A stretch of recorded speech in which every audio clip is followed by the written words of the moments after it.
Welcome back. Welcome back. I am now with my amazing guests. Before we get started, I will let them sort of introduce themselves. I don't know who's below me in which order, so we'll just start with April.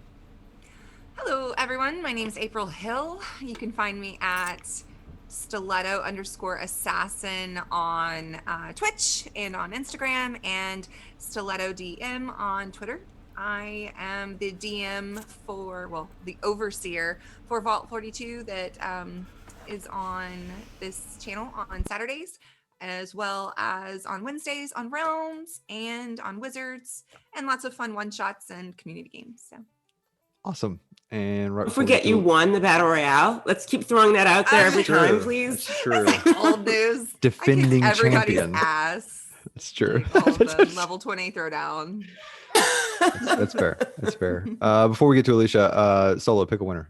Okay, now Alicia, you can go. I'm the winner. We just said that. Oh, did we? Did I miss it? Well, not of the show. No, not of that. Yeah, I know you're the winner. Whatever.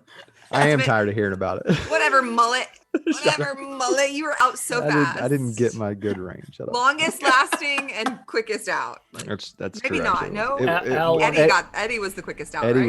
was right there. Yeah. That was devastating. I was so sad. Al Armor, you won. So you at this point, if you don't know what to do, I don't know what to tell you. So You guys are lucky that I didn't win, because let me tell you, you would never be allowed to forget it. I've been me too though. Like I really, yeah, it would be. I'd have it made on a T-shirt and I'd just wear it every show. Like it would just be like, hey, remember that time? Well, now I want. Yeah. Yeah. Wait a minute. I would That's never right. let it I die. Actually, I have a mug and I usually have it during stream. That's true. I've seen it. Yep. All right. Sorry. Anyway, Alicia, go ahead. Introduce yourself. Where can everybody find you? Okay, I'm Alicia Marie Body all over every social platform, and I play a lot of D&D. As I tell people every time I stream, I actually was following D&D for years, but I started playing actively in 2020 when I became a cyborg officially, so I can actually hear and play at the same time. I am on Fabled 42 as a wizard in House Moonlander, of course, which is Ascension is tonight. And I play Tipper in Vault, and I play Goldie in Riverbreak. Is that all? And then any one-shots that I can actually get myself into. Like I wanted to play on Sunday big time, but I started backing myself into and seeing will I be awake for that? I probably shouldn't play. But I mean, if it was up to me, I'd be like, I want to play every game. Yeah. Chris is like, everyone's tired of seeing you. I'm just kidding. Yeah, I jumped on the 8:00 one because I know that probably not a lot of people were there, but that's 11:00 here. So I'm like, oh yeah, that's fine. Same. I'll get up, eat breakfast. It'd be nice. It's lunchtime. Yep. Okay, cool. So you know the drill, guys. We'll just pop questions back and forth. I will say I try to organize these questions to keep it to Vault first, and then splash in a bit of Ukador, and then finish up with Wizards. But I got a bunch of questions right at the end, so whatever. This is just gonna be free for all. We'll just preface every question. So the first one we'll do for April. Mm-hmm. So this is from Utahime. What inspired you to want to DM a Fallout themed campaign, and why did you select the current setting for Vault 42? Okay.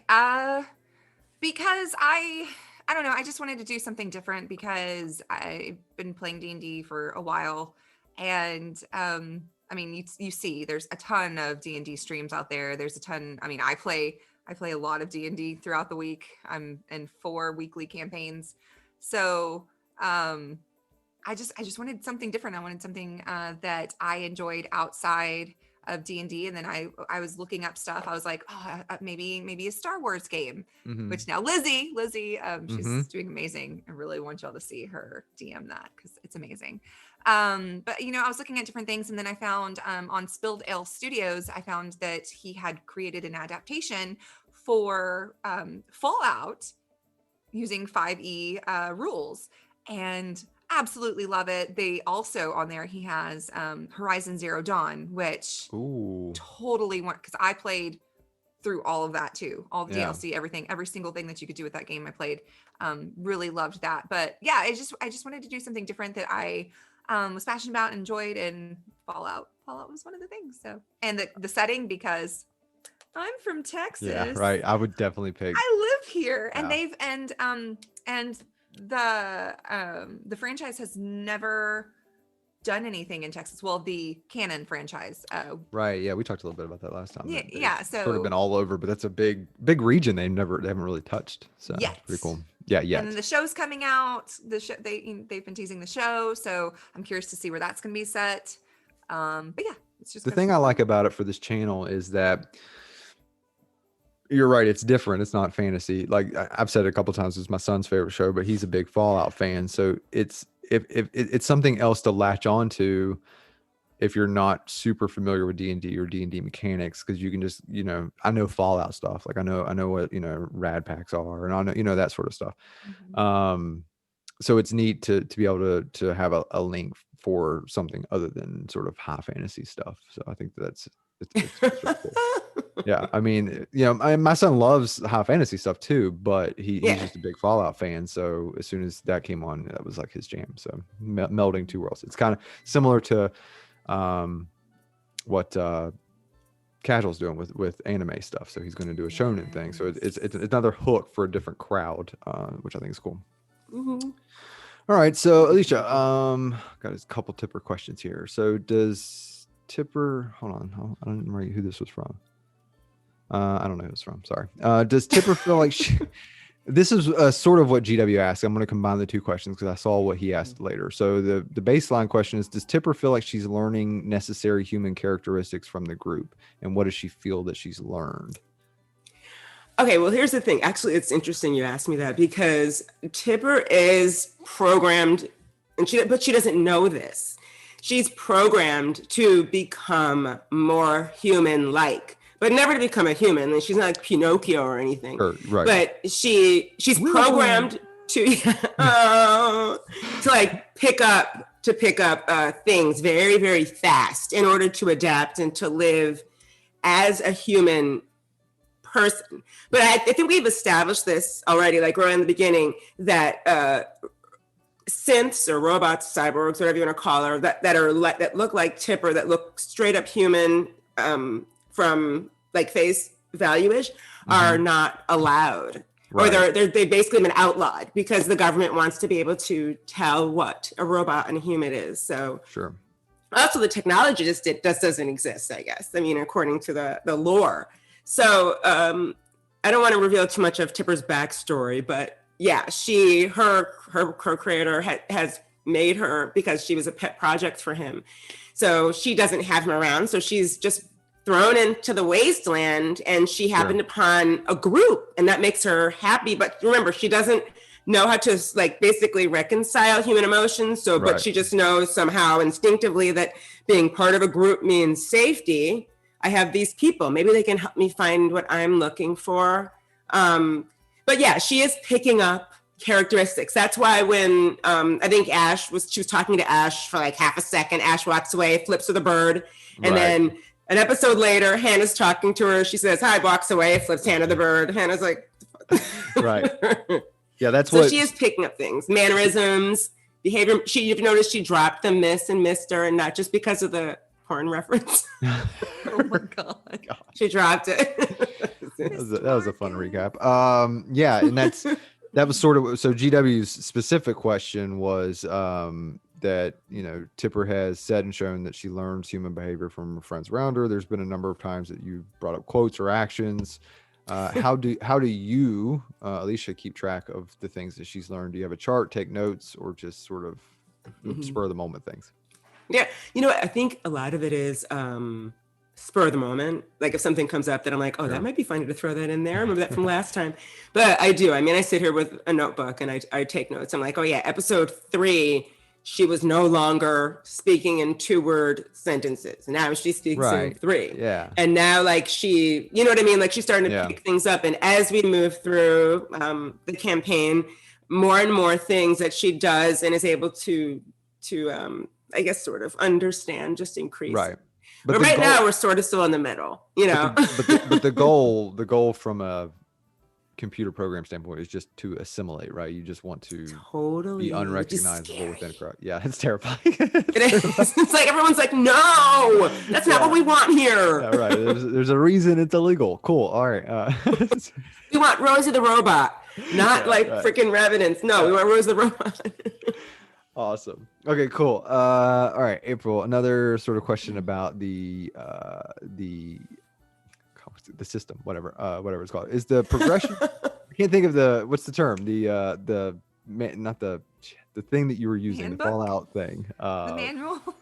Yeah, but the way it's The system. based on system. the system based Yeah. off of 5e. The adaptation. Yes, thank you, God. Mhm. I'm the host of a talk show. Okay, so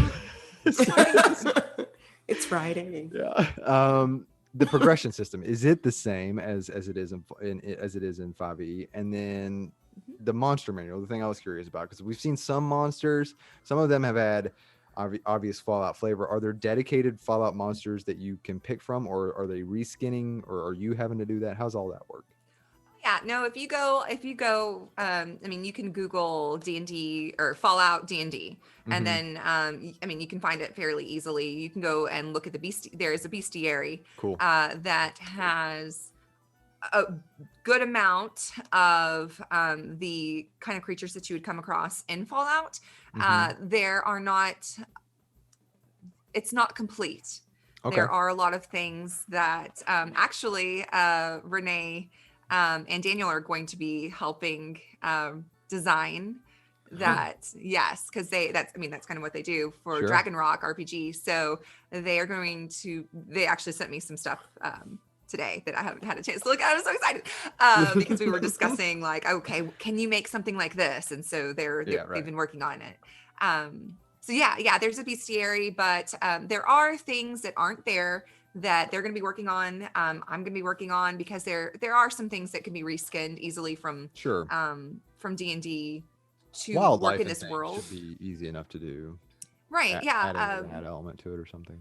Yeah, and the damage types. There are damage types that are in Fallout, in my Fallout game, that are not in D&D, and vice versa. Like, Right. so some things you have to swap out damage types and stuff like that, but nothing That's too cool. complicated. Yeah, I know that there was. I feel like there'd be bestiary for anything. So I figured there would be, like, you can go on Pinterest and there's a really nice one for like Witcher and all kinds of cool stuff like that. So that's neat. I just wanted to know if there was actual death claws or if there was going to have to be some sort of like reskinning to make a death claw. But oh no, there's plenty. There's like 7 different death claws in the bestiary. Goody. Oh yeah. I can't wait. And Mirelurks and. Okay, that's fine. It's gonna be fun. Yeah. I can't wait. Yeah, that's good. All right, cool. Alicia, so this is again from Utahime. So why did you decide to go with Artificer in a setting with no magic? And do you come up with the updated spells on the spot? Yes. Thank you for asking that. Yeah, one of the hardest things about playing this adaptation is that we don't get to use magic, and all of us who play D&D, we're all about our mages, and we also can anticipate certain spells too. Like, when you're playing D&D and you're like, oh, I know what she's about to do. I know exactly what she's about to do. Sure. With this, because we don't have magic, it's like taking away a major like crutch. Mm-hmm. So we're like, oh my God, so wait, we can't do. So, I mean, as an artificer, that's probably the closest thing to magic usage in this world. I decided to be an artificer because I felt like it filled a hole in the group comp already. And I wanted to be a robot from the beginning because I happen to love AI in the beginning. And April was like, do the thing. As far as the spells go, I had to. Ash was going to hate you, by the way. Yeah, I was so excited about it. I was like, they don't know their backstories are going to be. They don't know. They don't know anything. But when we submitted our backstories to April, she was like, this is so perfect. Everything's coming together perfectly. And I was like, oh, girl. It's like, it's almost like Chris. Like when we tell Chris, like we're doing something, Chris goes, same thing. As far as the spells go, yeah, I had to, there are a few that I had to ask April first if they would even work in the world, because some will not work, like invisibility. Sure. Like, how do you even like? Oh, What does right. she put on camouflage clothing? Maybe Well, that's I what she mean- does. She puts on camouflage clothing. Well, if you find, because there is what's called a stealth boy. So there is there Okay. is a device that you can find in the world, and it's freaking expensive and it's really rare. But if you get a stealth boy, you do go invisible. Can you, and I guess this is maybe a question for both you guys, but can she like can you find modifications to yourself?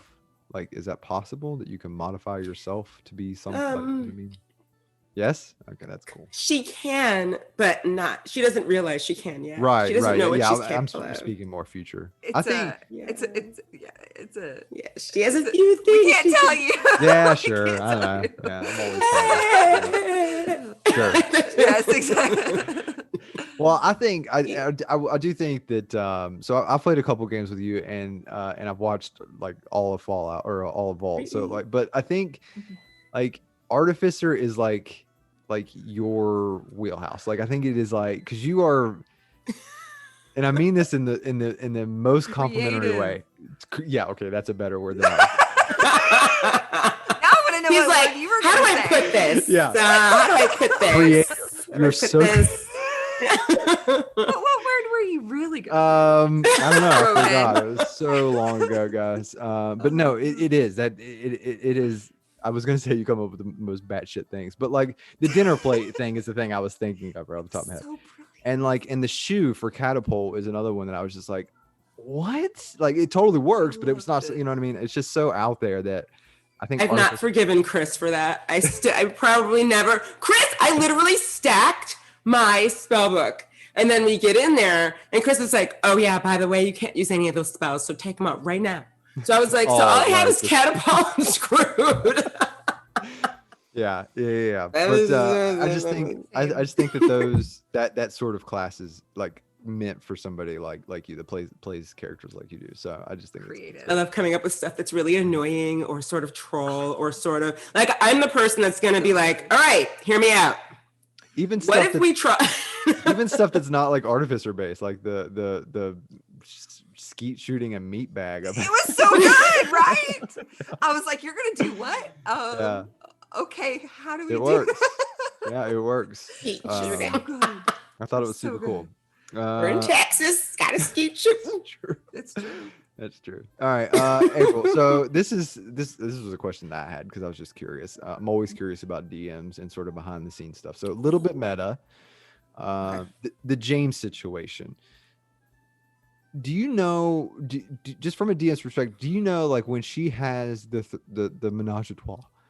Do you know then that he's an armadillo, or do you just weave that in after the fact because it fits the narrative really well? You know what I mean? Like, do you know that beforehand, or and maybe that's just a very singular situation, but just in general, how I don't know, I'm always amazed by that sort of stuff when it comes full circle, and you're just like, oh shit, if we would have known that then. But is that a real thing? Was he an armadillo then too? There's a few different ways that could have gone. Okay. This is a way that I did not see, but it still Sure. worked out like beautifully. They were they were supposed to so what I had kind of thought was going to happen is these people would see her in town and report back, and then everything kind of would have felt. But this made it even more personal and even more dangerous and even more, a lot more on the line. And I just was like, oh, this is like better than I had planned. So It's so good. It's so rewarding, obviously as a player, but even as a viewer, you're just like, oh shit, like, you know what I mean? And then that's my first thought because I've DM'd before and I know a bunch of DMs, and I'm like, was he really like an armadillo then, or did that just like be like the perfect little hanging fruit there? That I'm always curious to know how all that sort of stuff works from the moment. a little of both, because like I said, I didn't, and it just kind of fell in, and I was like, oh, you don't even know. Yes, you just gave me like the best. Yeah. Like, so even better than what I had planned. So thank you. Yeah. It was great. It was So great. good. Yeah, it's so good. All right, cool. I have a question about that actually.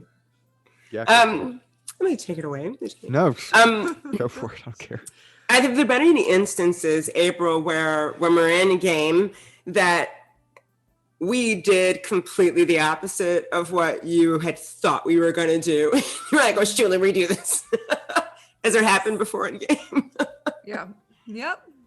I'm trying to think of one that was very obvious. Me but too. I'm trying to remember. You I guys can't are think so of any. chaotic that I don't even know. I'm trying to think. There's been instances. But Yeah, I guarantee. Well, you did it seamlessly because Yeah, I mean, you I can't. couldn't Yeah, you tell. can't. Yeah, that's what I'm saying. I guess it's good because I can't. I can't. improv. This Yeah, I game can't is a game immediately of pick one. improv, That's right. and sometimes you just gotta. I think Roll with more it. fun it's more fun Yeah. that way. Mhm. Okay, Alicia. Do you DM, Ronan? Do you DM at all? No, my thing is that I did or tried, and I'm too much of a control freak, so I just decided to write a novel instead. So I don't like people going off the rails. Like it is awesome and amazing to watch, and I love doing it as a player, but as a DM, I just find it frustrating. So I know I'm not meant to DM, and that's okay. Not everybody is. I enjoy playing, so I'm going to be a lifetime player, I think. Huh. Yeah. I end up railroading people on accident, and that's no fun. So I just don't do it.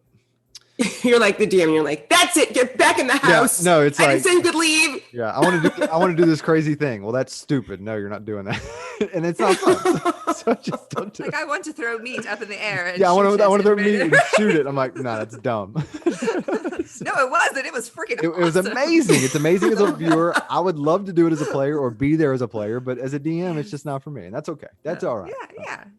But Interesting. yeah, so we got plenty of amazing DMs here, so it's all good. And I get to make fun of all of them. Okay, so Alicia, Yeah. why hasn't she told Ash yet?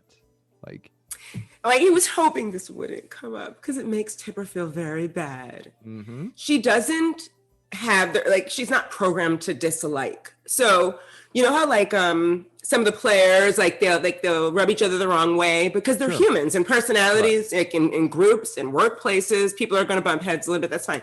Tipper does not she just sees, oh, that's a human. That's a humanoid. That's a human. That's a humanoid, or whatever. And everybody acts different, and that's just how they are and they act. She doesn't understand fear, but she does.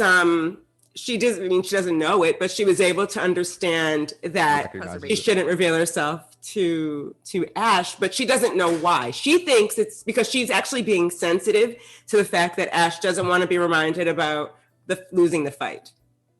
That's what she thinks. She's like, she doesn't like it because she lost the fight, and everybody was mad because she lost the money, and she saw her owner kick her out the door and say you're useless. So that's what she thinks Ash's problem with is. And then she didn't even intend to reveal herself to Marcus that second or third episode. So when that happened, I was like, well, here we are. She didn't intend to do that at all. So it just, well, let's just do it. Right. And then it just came one after the other. And now we're at the point where everybody knows but Ash. And it makes her feel bad, and she wants to, but she also doesn't want to make Ash feel bad. So it's not she's getting feelings. Right. So it's not a vindictive or malicious. A fear of repercussions or a fear of ending her own existence. Nope. It's really just sparing what you think are feelings. Yeah, she wants to make sure that Ash is really, she's like, because she's like, Ash doesn't like what I am, and I don't want to make her feel like that's what she's doing. I mean, it's completely wrong. It's the same way when we were running out and she was yelling out into the world like, they said they were looking for Petra, and she doesn't have that part of human nuance. That part of human is lost. Right. That's interesting. So we've been close twice now. I think it's been like you were on the verge when she was smashing up my little toaster, whatever it was. The proto, what was it? What is it called? Protectron. I can never Protectron. Yes. And then again, it seemed like you guys were gonna do it there near the end of last episode too. Oh no, that was never gonna happen. That wasn't gonna happen. Okay. Cool. No, she was gonna. I mean, like you were getting close anyway. Yeah, she like I said, her thing is she realizes there is some protection in the group, and she has grown attached to these other people. She doesn't really understand what's going on as far as how they feel about each other. That's just personalities. That's not part of her wheelhouse yet, or whatever you put it. But she also knows that. So she basically just did whatever she had to say, do whatever she had to do to get them back all together. she wants to learn more about Marcus, because Marcus is like this wild card. She just knows he's a Wastelander character. She doesn't know anything about him. But in reality, like, she does know that she can't tell Ash until it's time. She really wanted to when Ash was fighting. On a signal. She's waiting on a signal from Ash. There's like there's a moment that she has to feel like that, but she really does want Ash to know, because she feels like she's holding something back that she's told everybody else. But she also knows she doesn't want to put Ash in a position to have to walk away. So she's waiting till Ash gives her a signal that she's comfortable hearing that information. Yes. Oh well, good luck with that. Good luck. She's a soft spot for Ash. Soft spot for Ash. Even when Ash is being an ash hole, sure, she has a response for Ash. Sure. All right, cool. I'm going to skip down through here because I've got a lot of questions. April, Renee asks, Fallout has many iterations. What specific games do you draw inspiration from? Well, I mean, all of them, and All not of just them? not just Fallout. All the Fallout games that I've played, which is most of them. And not just Fallout, but from movies and stuff too. Sure. Like my favorite movie of all time is Book of Eli, which is, I mean, like that's like Yeah.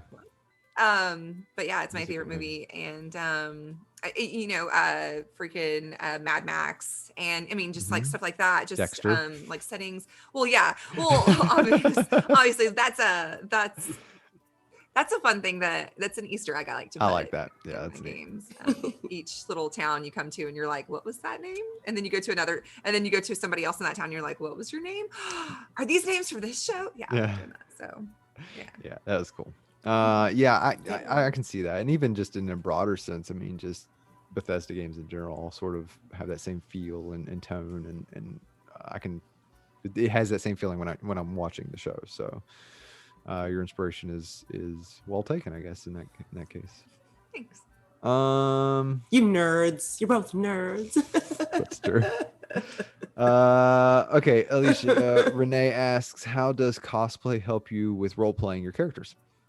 That's a really good question, Renee. Well, I mean, we don't get to do anything because we're all shut down now, and there are no events, Sure. So I have all this boiled up sort of creativity in me, and even though I am still doing some commissions, but they're few and far between because who's going anywhere and doing anything? Sure. So I mean, I do have a few things here and there, but they're very few far in between. So I have all this creativity in me. So with this, I mean, I cannot tell you what a godsend just D&D and roleplay has been for people like me I'd probably be rolled into like full depression mode.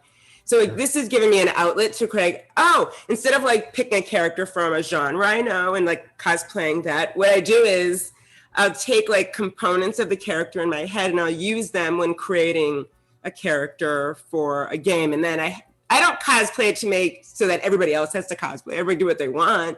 I just cosplay because it helps me feel like I'm in character. And plus it's a fun reason to get up in the morning and put makeup and ears on, because otherwise I would not. Like, what am I going to do? Go to Trader Joe looking like a wood elf? Wait a minute. 100% what you're going to do now. It'd be awesome. I mean, if anywhere wood elf would be expected, I think it's Trader Joe's. So it's okay. It's okay. That's true. It would be like Trader Joe's. All right, cool. Speaking of, I'm going to post in Discord after this show's over. Cody was cosplaying as me earlier, so I got a screenshot of that. So, if he didn't wear that shirt, I was going to wear it. Oh, it's so good. Mine has it. I was telling him mine hadn't come in the mail yet, so I'm still waiting on it. All right, so April. Also, a Renee question. He's in a lot. We learned that Kyriel is not from the prime material of Ukador. What does she want to learn about her home, besides everything? At this point, she doesn't know really anything. She knows that she's called something. If she's called something that's called an air genasi, she knows kind of like what race she is. She's never really met anybody that's the genasi race in general, but she doesn't really know. She has been trying to find out like what she is and where she's from and why, things happened to her in her past that happened to her. So when Ray dropped this like info bomb on her, and when she was banished back to where she was banished and give to, a Pixie. How are you? It was like, it was overwhelming for her because she had been searching for this stuff for so long that she had almost like given up.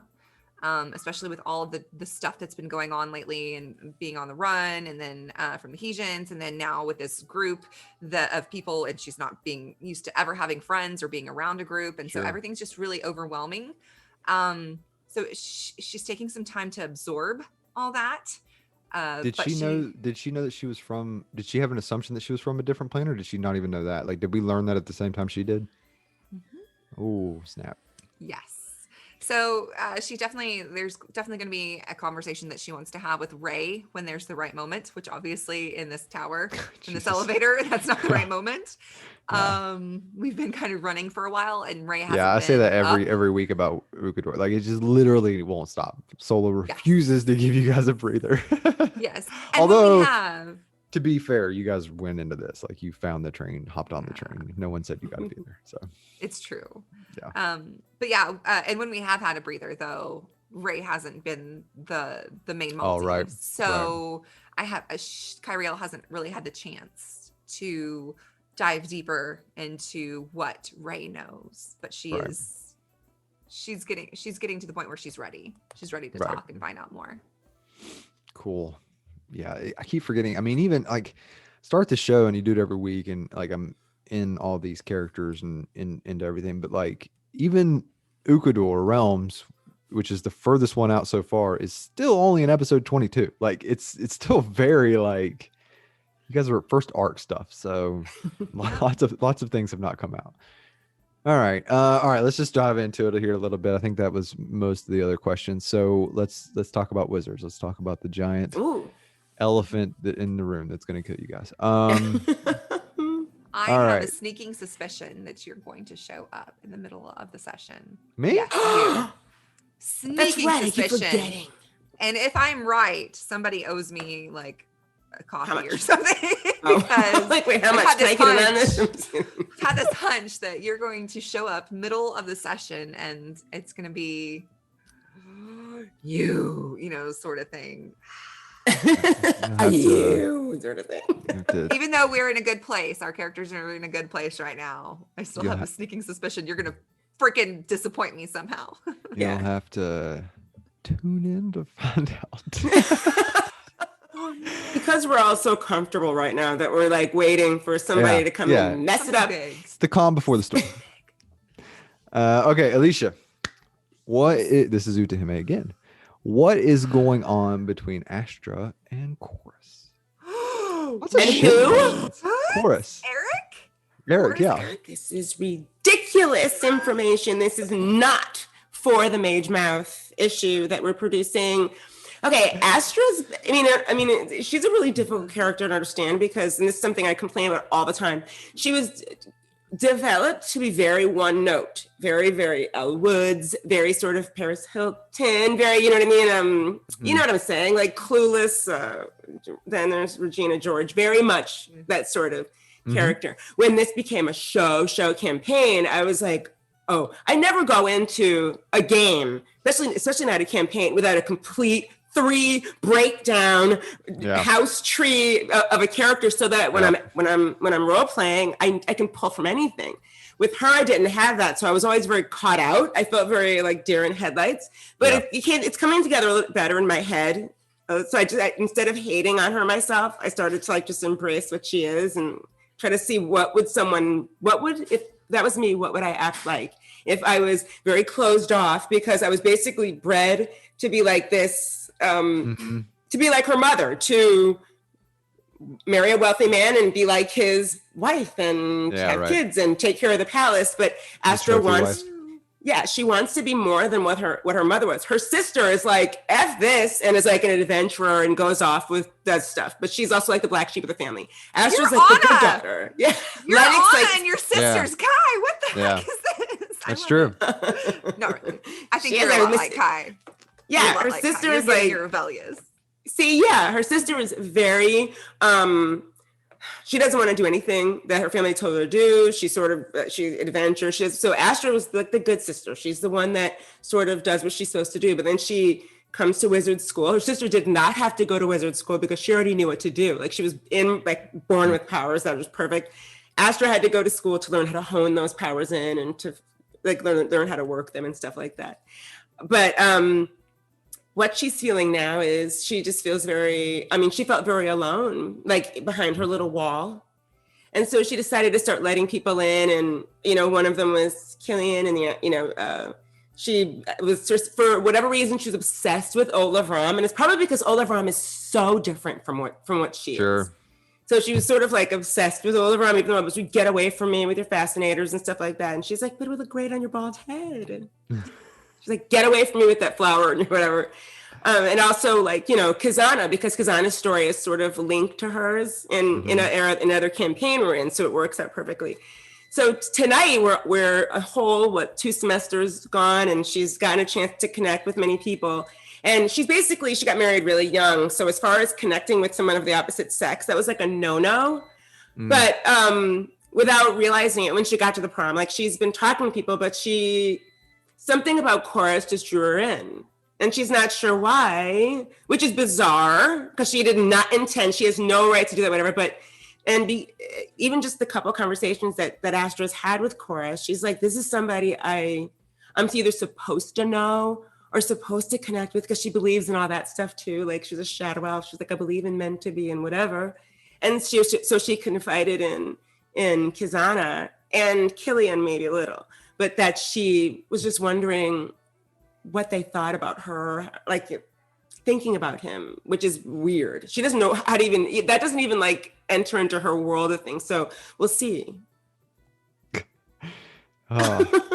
Everyone's experience in this school has been so different than mine. What? Everyone's had different. It's high school-ish. I love College-ish. it. I love So it. good, yes.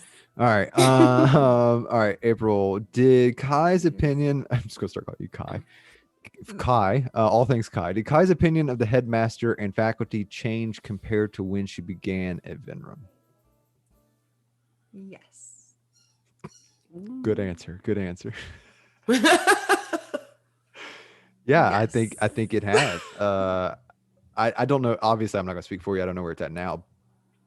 But I will say there was always some friction. Like I was there in your first trial, so Yes. I was not the angriest person in that room. Oh no. Yeah. No, definitely. She's beginning to see that they're all not all of the teachers there are prison guards. Some of them are prisoners themselves. So I'll just leave it at that. Yeah. That's how she's feeling.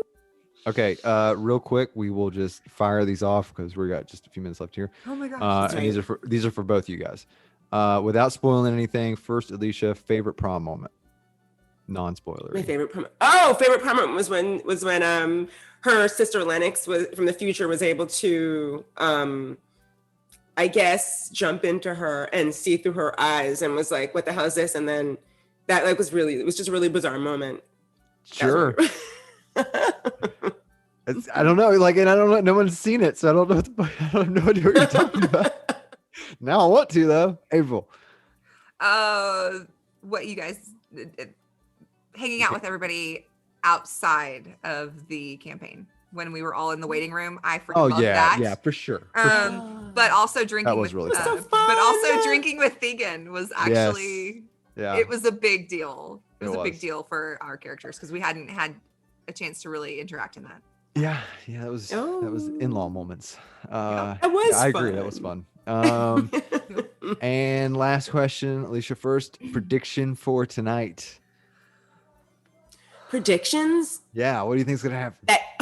Hello, this is Fabled 42. Everything will go off perfectly with no technology issues, and everything will wind up into a nice, perfect box with a red bow. Mm-hmm. Red, the color of blood. Yep. Yes, children, y'all need Yep. Jesus. All right, April, what do you think about it? I already told you, your ass is going to show up somehow in the stream. I know it. There's going to be a 7th mother trucking 6th. Well, it depends on if you can include the DM Yeah. or not. Another person, you're going to be in there. So I know. If not, I have a feeling that someone's going to die. My What? prediction. No one's gonna die. My prediction is that. What? Actually, no, I can't. I can't. I'm not even gonna make You it. know too much. I know. You're holding too much. back. I'm You're not holding back. back. Nope. And on that note, you're going It's like in a half an hour. Oh my God, this is ridiculous. yeah, we're gonna end our show. I want you guys to stay tuned for Wizards. It is up next. We got Moonlander's Ascension. Almost said prom. There it is, and Vault Pants. So go ahead and enter Represent. Moonlander. Let's do Moonlander. So enter Moonlander into the chat to do the mid show or between show giveaway. Be sure to stick around for that, and we'll see you next week. Till then, for Fawks' sake, be nice to each other.